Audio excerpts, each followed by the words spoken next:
जय हिंद दोस्तों, स्वागत है आपका बारिक ऑनलाइन क्लासेस के इस वीडियो में। दोस्तों, यह राजवंश के अंतर्गत तीसरा वीडियो है और इस वीडियो में हम बात करेंगे अजमेर के चौहानों के बारे में। तो चलिए वीडियो शुरू करते हैं। दोस्तों, अजमेर के चौहानों में सबसे पहले नाम आता है अजयराज चौहान का।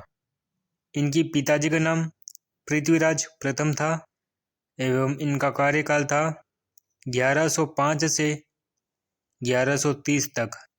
दोस्तों, अजयराज जी ने सन 1113 में बीटली पहाड़ी पर गढ़ बीटली दुर्ग का निर्माण करवाया था एवं इसी साल में अजय मेरू नगर की या फिर अजमेर की स्थापना की थी।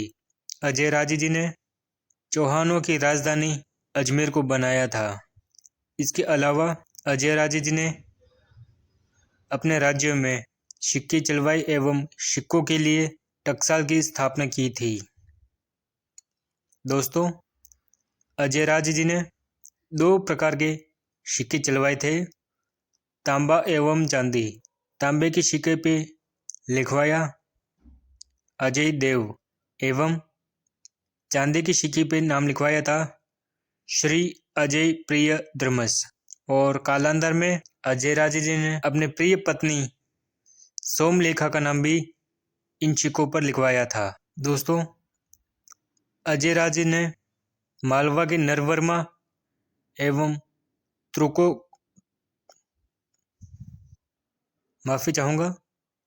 को पराजित करके अपने राज्य को और भी मजबूत कर दिया था। इसके अलावा दोस्तों, अजयराज जी शैव संप्रदाय के अनुयायी थे और इन्होंने श्वेतांबर एवं दिगंबर के जो जैन मुनि थे, इन दोनों के बीच में शास्त्रार्थ करवाया था। गोपीनाथ शर्मा ने अजयराज जी के काल को चौहानों का निर्माण काल कहा है। और दोस्तों, आखिरी में सन 1130 में अजयराज जी ने अपने जीते जी अपने पुत्र अन्नराज को गद्दी सौंप दी थी और सन 1133 में अजयराज चौहान इस दुनिया को छोड़कर चले गए। दोस्तों, अब हम पढ़ेंगे अजयराज जी के पुत्र अनुराज के बारे में। इनका कार्यकाल 1130 से लेकर 1155 तक था।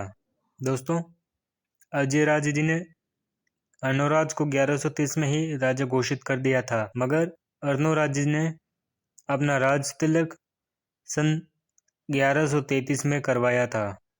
अनुराज को इतिहास में आना जी के नाम से भी जाना जाता है। नागौर के तुर्कों ने अजमेर पर जब आक्रमण किया था, तब अनुराज जी ने सारे के सारे तुर्कों को मौत के घाट उतार दिया था और इनकी खून को साफ करने के लिए चंद्रा नदी को रोककर सन 1137 में आना सागर झील का निर्माण करवाया था। दोस्तों, अब हम आना सागर झील से रिलेटेड कुछ तथ्य पढ़ते हैं।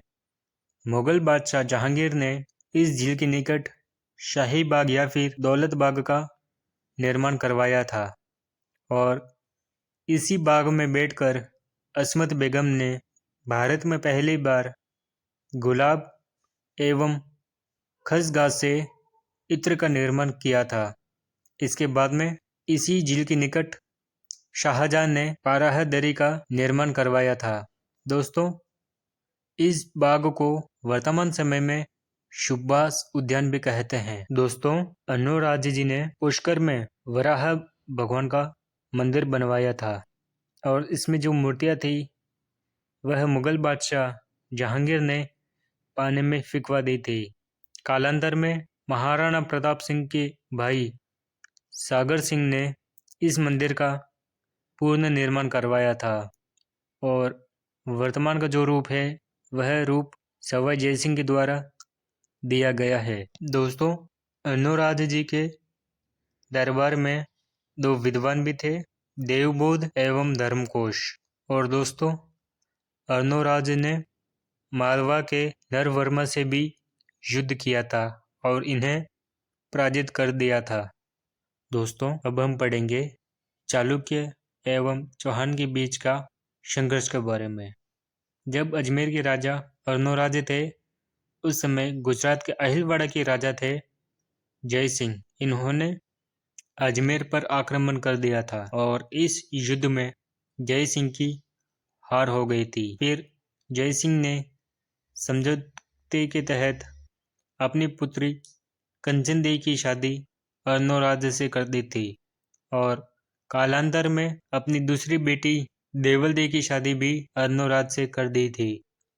दोस्तों, अब चालुक्य एवं चौहान का संघर्ष दोबारा शुरू हो जाता है। इसमें दो कारण बताए हैं।